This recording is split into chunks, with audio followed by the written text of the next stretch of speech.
There we go. There we go. Centralia. Wow, who could have foreseen this? My goodness, my goodness. Someone's bound to ask about it eventually. There we go. So, some history. Centralia was a boom town for coal. Mid-1800s-ish. Now, this wasn't for the region, pretty decent size town. Supposedly, numbers bounce all over the place. From my understanding, it peaked at like 2,500 around like 1890-ish, thereabouts. So, what happened as things proceeded? Well, 1890, they had dozens of mines, not dozens. I think it was like over a dozen mines, 13 or 14 that they knew of. Now, I believe a good chunk of the mining was strip mining, but the oldest mines, I am not certain. They may have gone straight into the whole mine shaft approach. But there's just shitloads of mines throughout this entire small town. This is not a gigantic city that you have 13 spread across. This is a small fucking town, okay? Pardon my language. So. What happened is demand for coal started to go down, okay? By the 1920s, heating oil had kind of surpassed the coal that was being demanded here. There was a little bit of a coal uptick in demand around World War II, but that was super brief. And 1950s, the mining industry around here was kind of dead. There might have been something thereabouts with mining in some minor detail. Minor detail. Man, I'm good. But it was largely done. That's what this town was built for, yada, yada. You know, Pennsylvania was very well known for anthracitic. There were at least a couple canals dug through Jersey to bring it eastward. Yeah. So, there was around 1,400 people in the town as of 1962. And at this point, these are folks who'd kind of be, you know, small town that's on the downwind. They're probably there till, you know, their final days, so to speak. So the coal in particular here is known as anthracitic coal or anthracite. It is the result of bituminous coal that's undergone metamorphism. And the thing with anthracitic coal, it has the highest carbon content out of the coal ranking. Yes, there's a coal ranking. Specifically, it's got like 80% plus carbon. It burns really damn hot. It also burns really slowly. Hey, by the way, we're going to talk about landfills. We're talking about dump sites. You ever thought you'd talk about a dump site this week? Get ready. We're going to talk about a dump. Dump sites? Stay with me. Stay with me. Okay. Stay with me. So, important thing. A landfill for trash. It has thought put into it. It's not just a spot you just throw shit into, okay? Unfortunately, that may not be the case coming up, but this isn't too important. Don't fixate on this too much, but just like there's like generally several layers to the actual notion of a dump site or a landfill. And a lot of that deals with protecting the subsurface, not only like the water table and stuff, but also anything that's directly under it that could possibly, set fire. Hypothetically. Okay. So, do we really need to know this? It doesn't hurt to be aware. Okay? So, Centralia's main landfill, it was illegal, aka out of code, as of some state laws passed in 1956. Supposedly, Centralia had I think 10 illegal landfills or dump sites, just because of how scattershot most of the populace had been and how they dealt with things. But this is the primary one we're interested in, okay? We're only cared about the main primary one that's right next to a cemetery. So inspectors, not too long after this, they poked and they prodded and they said, hey, you got issues with this. Now, I could not find confirmation of this. At first, I assumed it was a simple landfill, but there's an author named, not an author, well, author slash reporter, journalist, etc. His name is David DeCock, and he is a fella who, starting in the 80s, wrote hundreds of articles about Centralia, and I feel like he is probably the best source of information. And he referred to the landfill as the pit. So up until that point, everything I could find, I had a picture in my head because nobody described it.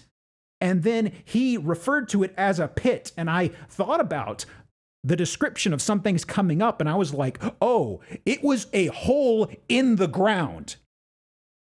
Okay? So it's not up to code. The spelling is there. He is still alive and still active. Okay. So, Inspectors went through and they said, oh, there's problems here. There's several issues, okay? I'm like, okay, well, we can fix this maybe. How do we fix this? And they said there would need to be on-site cleaning and they would have to insert a liner of some incombustible material. Now, I do not know if this was the aim with what came next. This could have been something that was, this bullet point right here, where they say they're going to line it with an incombustible material, I don't know if this was their next idea or if they were kicking the can on it and it led to stuff that comes up, you know? So, okay, so. 1962, it is Memorial Day. Or no, Memorial Day is approaching. And something I should point out, it isn't labeled on the map, but let me see. Where is my tool for this? I'm going to be doing a few doodles today. It's very handy to do this. So, the actual point we're going to be looking at is probably like right up, no, not that. Hang on. It is probably like right about here-ish. Hi, this is Geop, editing in post. I added this image almost right before the lecture, and every image I found prior to now, they did not really do a solid job of showing where the old landfill was. But I did not realize the landfill is actually just north, labeled on this map. I thought it was on the southeastern side. That's not the case. So please disregard that. Also, later on when we take a look at an overhead view, the stuff that I zero in on is probably an old coal pile, I imagine. Okay, thank you. Love you. Bye. That we're looking at, okay? I think it's actually like right here where I've pointed to with an arrow, right? The landfill is the green box you see there. The green box is actually a cemetery, okay? So they've got a landfill right next to the cemetery, and it's Memorial Day coming up, okay? So they say, hey, there's going to be an uptick in traffic to the graveyard. So what they say is, okay, we need some people to go on site, clean up the trash a bit, because otherwise you're going to have people visiting, they're going to be complaining about the smell. Okay? So that's what the plan is right now. They say, okay, just get it ready because it's going to have a lot of traffic. We don't want people complaining about sulfur or trash or anything like that. So they hire 5 volunteer firefighters to go clean up the landfill. This is where things got a little murky. Initial reports I saw said they were going to come up here and start cleaning the trash out to prepare it for the lining. But the stuff from that reporter, David DeCock, what he said was actually no, they were getting it ready for Memorial Day. So what they did was they came out here and they said, okay, we're going to do same thing as always. So what they end up doing is they get all of the trash and they cram it over into a corner. I thought I had that off. Uh-oh. Why is that visible? Thank you for the 3 months, by the way, Nab. Huh. Overlays are spooky. Anyway. So I've seen mixed info. I trust what David DeCock said in particular. because he was the guy who was effectively over there talking to these people in like the early 80s and stuff like that. And what he said was, they're just doing the same thing as always. So they shove all the trash into against like the far corner of the pit. Okay. Fire is set on site to the trash to just burn it up, get rid of the smell. Smoke continues going and they say, okay, doused it. This should handle the smell.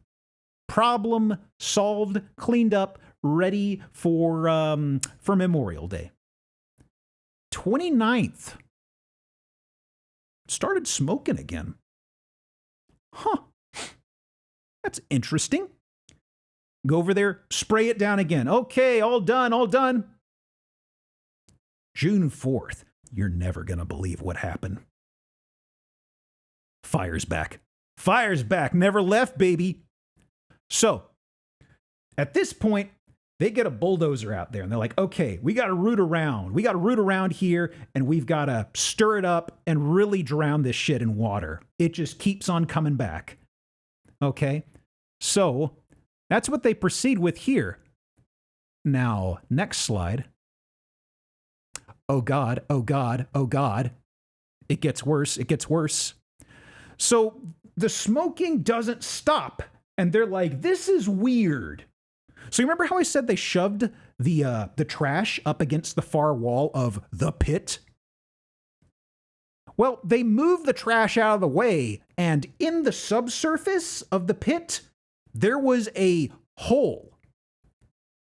This hole was about 15 feet wide, and it just went off somewhere. Don't know where. So if I had to, where are my tools? If I had to draw the pit, no, that's not the tool I want.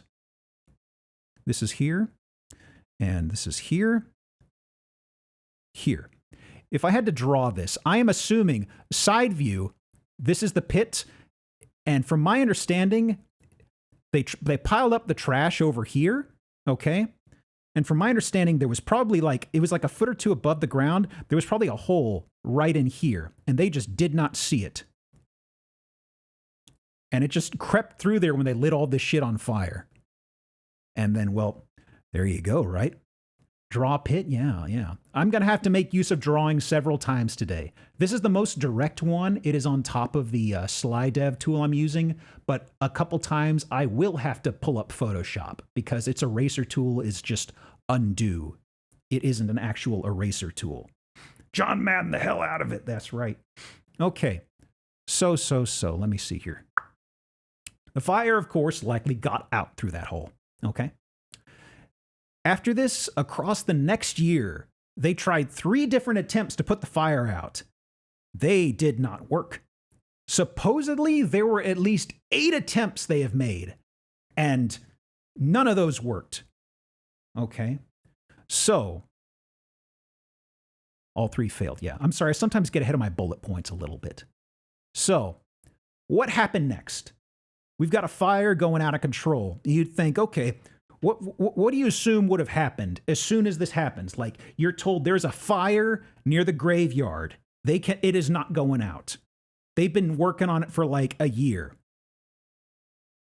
Well, locals didn't really think much of it. They're like, well, that's weird. Whatever. You got to bear in mind, this was a town that was past its boom. People were here. They were probably going to stay their entire life. Yeah, I'll scoot to the side a little bit. I'll get to this in a moment. Thank you for keeping your eyes and heads on a swivel, by the way. I didn't realize how much I'd be blocking some of the important readable stuff. You notice this is LA Times. This is foreshadowing. So, first things first. At some point, this is a small town. Of course, I need to emphasize this because the local gas station owner was also the mayor. I don't know why, but he measured the temperature of his gasoline tanks under the ground. The temperature read 172 degrees Fahrenheit, 78 degrees Celsius. The ground is cooking. People go, oh, that's interesting. Something else, carbon monoxide? Carbon monoxide? This may not be good. And also just various things of residents feeling very off or very sick at times. Just a lot of bad problems. And finally, okay, the fire started 1962, 1980. There is a kid in his grandmother's backyard, okay? And the thing is, he is walking around and he sees smoke just coming out of the base of a tree trunk. And he's like, okay. They measure it as effective volume of the gas and effective price. Okay, that definitely makes sense then. Okay. They weren't really intentionally doing it for this. They just found that out. Okay, cool. Thank you, Armadillo. So he goes to the base of the trunk of this tree, and as he steps into it, the ground falls away. He snags onto the branches of the roots of the tree. He is probably a foot or two underground. It is incredibly hot. Now, thankfully, he had a cousin that was in the house. So he screamed, the cousin came out and pulled him out of the ground. The ground was measured at 350 degrees Fahrenheit, 177 Celsius. That is bread baking temperature. You could have made the sourdough loaf from hell in that backyard, okay? But my God, that's what we're talking about. At this time, hang on. The state senator and state reps were actually visiting City Hall. So they catch wind of, oh, by the way, there's a kid who fell into a hole that seems to go down and does not stop. That's the important thing here. Nobody found out how deep this sinkhole went. Nobody. It just kept going. So that's something we'll get into in a moment, okay? Bottomless. Very extremely deep. So as you see here, one second. The senator and reps were here because this was gathering a lot of attention, but it still hadn't really left local news. This story here, with the kid falling into the sinkhole in the backyard, this was national news. This is when people said, oh, we've got to get the hell out of town. We've got to leave. In general are terrifying. Yeah. This is when people are saying, okay, we got to go. This is silly, okay? The population continued to dwindle, okay? We get to the thing that I feel a number of folks know about. They say it's going to be burning forever, or it's going to be burning for a long time. Let's get into that a little bit. We're getting to the actual geology to some extent here, okay? Now then, so where we left off with Centralia is kind of I feel this is something that a lot of folks will say. It's just well, let it burn. And then I feel a lot of folks also know the old adage of, oh, it'll be burning for hundreds of years. And I feel there's some stuff we could get into on this. So the fire that's going on, to be specific, it is a seam of coal has caught fire, and it is propagating through it.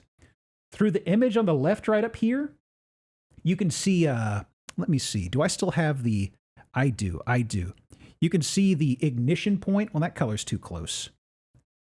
You can see the ignition point, as I call it, right here. And there are two rings here. So the green ring here is about the perimeter of the fire as of 1989. This red ring is as of 2012, and they are the dashed lines here are guesstimations. They cannot verify it. That's some Orforio. That is what I imagine. They do not. This is a weird thing because this is a Department of Environmental Protection. This is a formal government map, and they don't have a legend for what the hell these are. I am fairly sure this red staticky layer right here, that corresponds to the coal deposits that they have surmised.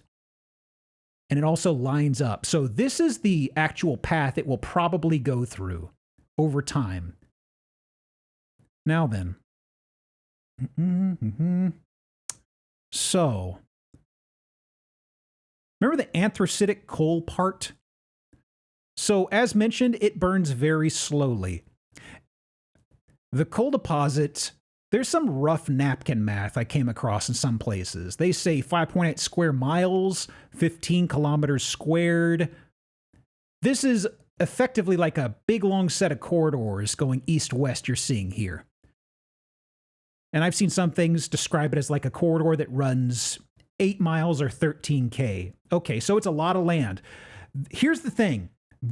We see how this looks here. How slowly or fast is it moving?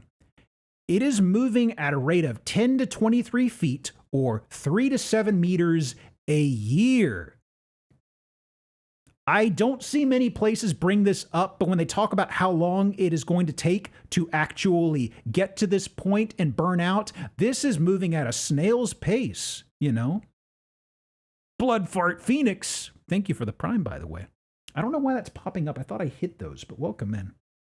So, this is one of these things that I feel vexing that nobody talks about. Maybe it's too far into the geologic side of things, but just to conceptualize why it's going to take so long. We're dealing with a large area. It is moving incredibly slow with respect to mankind's perception, at least. Geologically, that's fast. And that is why they say it's going to go for 250 years. So. This gets into one more topic, I feel. People are going to say, or I don't even know if people say this. It's something people don't even really discuss. And when I've seen it discussed, it's like very asinine how they're approaching it. Get this. I saw dumb opinions and thoughts on how to deal with this on Reddit. Can you believe it? Dumb ideas on Reddit? Madness. Some of them were effectively, well, I just go out there with a big hose and I'd spray the ground till it goes out. They should just hire me to do this. So, how is it burning if it's still underground? How does this work? This picture above my head is super important. There is something here that a lot of people don't talk about, and I feel is kind of important. So, how is it burning if it's still underground? So, 1860. The miners are trying to get further into the mountain to get more coal deposits. The thing is, the groundwater is too high up. They're like, well, the coal continues down here, but it gets underwater. The soil turns to slush. What can we do about it? They dig a tunnel, and you can see on the right of the diagram, you can see where the water level is and how it slumps down and drains through this tunnel. And that was their solution. They could get deeper into the mountain to reach more coal because the water isn't sitting quite as high. But this has problems. So they dropped the groundwater 70 meters. That is how big of a drop we're dealing with here. And thing is, there's something, did I not make a note for this? I did not make a note for it, no. So you've got hot fire burning up here. And because of that, it is actually causing a bit of an airflow underground that is actually feeding into the burning coal. Now, what is subsidence? Remember how the kid fell into the hole in the ground? That is from parts of the earth burning up, or it is because the heat and the smoke has to get out. Because the thing is, we have combustion going on down here, and the smoke and everything, it's got to go somewhere. So what happens is everything from the fire, it is making its own vents, own paths to get out. And that causes subsidence, that causes sinkholes, that causes vents. And effectively, you just have this domino effect of things coming apart, and you have more and more places for airflow. And the thing is, people have said, maybe we could just close up the Centralia tunnel, and that would solve this. Actually, because of Centralia tunnel, I believe it actually somewhere from how it diverts the water, I think it actually caused a man-made geyser the next town over. I couldn't find too much I couldn't find too much about it, but it's funny to think about. But at this point, because of how much time has gone by and how much has happened, it's like there's too much stuff that's busted. It is a runaway situation now. You know what I mean? Volume expands with heat, release volume, drop, holes and volume collapses. Yeah. So that is effectively it. That is effectively all I've got for Centralia. A lot of mixed things, a lot of important information mixing, a lot of cases where people get things super wrong, but that's the high and low of it. Strange loaf of banana bread, but it's the ground. Delicious. I love it. Actually, Borzoi, you were talking about that when you bring up baking. I was wondering if I should mention pumpkin pie and how it gets split along the surface. Big baking hours. Inspiration for Silent Hill. Never heard of it.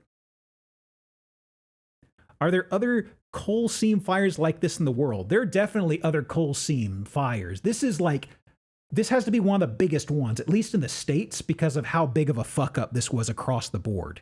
Coal seam fires are notoriously difficult to put out because of these issues.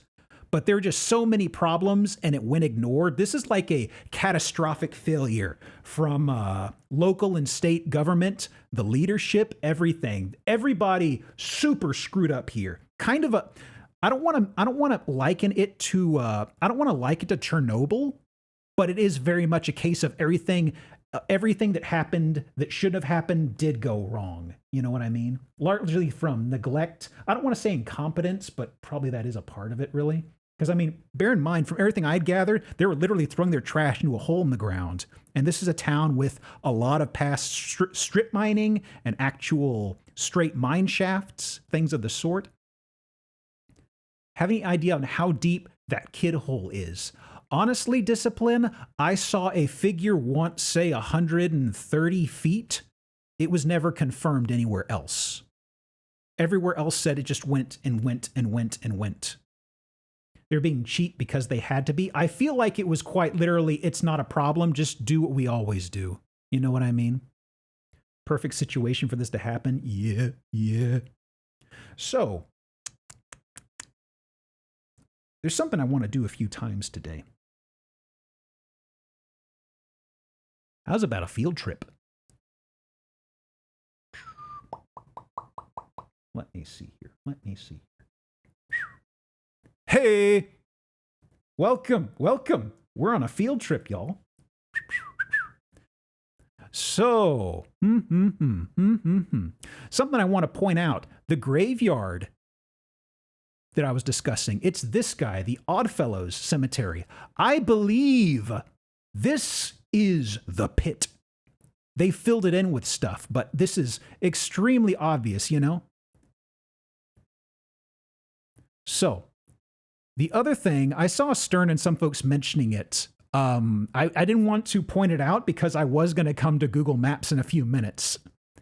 There are several places that you can't actually look at for smoking vents. Also, let me see here. We can do Street View on a few things. There's actually an interesting one here. There is a graffiti highway just not too far at all from the graveyard. I think like a year or two ago, they actually began dumping dirt here to stop people from coming through. Any Zillow listings around? You know, we could maybe take a look later once we get done with the whole segment. This is interesting. I mean, there's this whole highway full of graffiti, and the locals who were left, all 5 of them, said, just put a bunch of dirt out there and stop people from coming in. We don't like people thinking about it. Some foundation issues. Need a little bit of tender love and care. Something else that I find funny on these, their reviews. There is a review for the Centralia Fire Department. What do they say? They gave it their best shot. Doing great, only 249s till the red stuff runs out. Man, you really messed this up. This tickled me, though. So.